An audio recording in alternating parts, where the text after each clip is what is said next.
Bonjour, aujourd'hui je voudrais tenter de partager avec vous ma conception de ce que j'appellerais notre économie psychique. Alors je vous demande de considérer ce concept comme un territoire dont le relief serait différent chez chacun de nous, des collines, des vallons, des montagnes, de profonds abîmes, un paysage propre à chaque individu. Et imaginez que un jour, d'un coup, comme ça, sous l'effet d'un mouvement des plaques tectoniques, imaginez qu'une immense montagne surgisse, très haute, très pointue. Disons que ce pic qui surgit dans notre paysage, c'est un symptôme qui apparaît dans notre vie. N'importe quel symptôme, somatique ou psychique, un eczéma, une phobie, des montées d'angoisse, peu importe.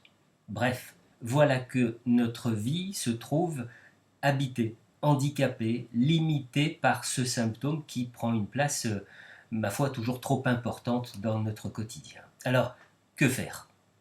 Apprendre à vivre avec, souffrir en silence, souffrir et partager notre plainte avec tous ceux qui nous entourent, consulter tel ou tel praticien. Alors admettons, puisque c'est le domaine qui nous occupe, admettons que nous allions chercher de l'aide auprès d'un psy, et que celui-ci mette en œuvre la méthode qui est sa spécialité. La plupart du temps, l'objectif va être de supprimer le symptôme ou tout au moins de réduire au mieux sa capacité de nuisance. C'est-à-dire que nous allons nous attaquer à la montagne. Alors, à la dynamite ou au papier de verre? Si on utilise la dynamite, la montagne va s'écrouler sur elle-même.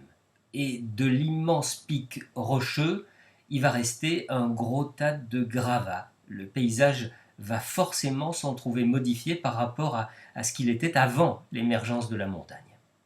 Si on utilise au contraire du papier de verre, eh bien la poussière de l'érosion va, au fur et à mesure du travail de ponçage, être emportée par le vent et la masse de la montagne va se trouver répartie en poussière sur la totalité de l'environnement.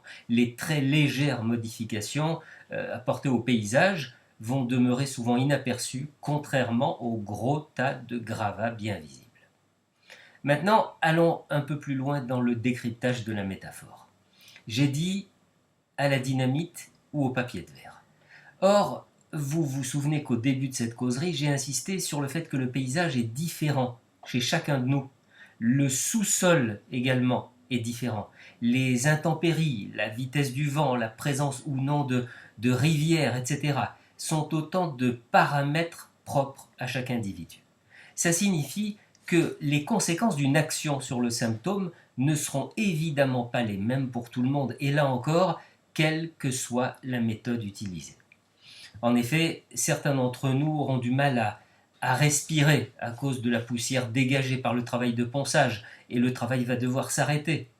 Il se peut aussi qu'au cours de ce ponçage, on mette à jour des ruines de l'Antiquité et que l'on soit obligé de stopper le chantier plus ou moins longtemps tant que l'on n'aura pas extrait avec soin les ruines en question. De la même façon, nous n'allons pas tous supporter impunément un dynamitage de la montagne. L'onde de choc va en effet avoir des effets collatéraux sur tout l'environnement. Le paysage va obligatoirement se trouver deux fois modifié. Une première fois par la présence d'un gros tas de gravats à la place de la montagne, et une deuxième fois par toutes les modifications dues à l'onde de choc, c'est-à-dire des collines disparues, des fleuves détournés de leur lit, etc. Chez une personne dont la montagne serait apparue juste à côté d'un profond ravin, le dynamitage peut faire dévaler les gravats dans le ravin et le combler. Alors, est-ce que le résultat sera positif parce que cela va en quelque sorte lisser le paysage, ou au contraire, est-ce que le résultat va être négatif parce que le ravin avait auparavant une fonction bien précise dans le paysage et que cette fonction a été supprimée? Vous voyez, il existe de très nombreux paramètres qui feront qu'un symptôme aura la possibilité de disparaître ou non d'un paysage psychique, de disparaître totalement, c'est-à-dire sans quelque conséquence que ce soit, ou de disparaître avec des conséquences plus ou moins visibles, plus ou moins handicapantes, ou de disparaître et de revenir au bout d'un temps plus ou moins long, de disparaître et d'être remplacé par un autre symptôme complètement différent, ou encore de disparaître et de se déplacer géographiquement sur le paysage. Bref, comprenez notre économie psychique comme quelque chose de vivant. C'est un terrain toujours en mouvement, en évolution permanente, un lieu dans lequel s'exercent des forces, des pressions, des compensations, un organisme dans lequel une formidable hydraulique est à l'œuvre. Alors il faut en savoir le plus possible à son sujet avant d'intervenir sur cette machinerie.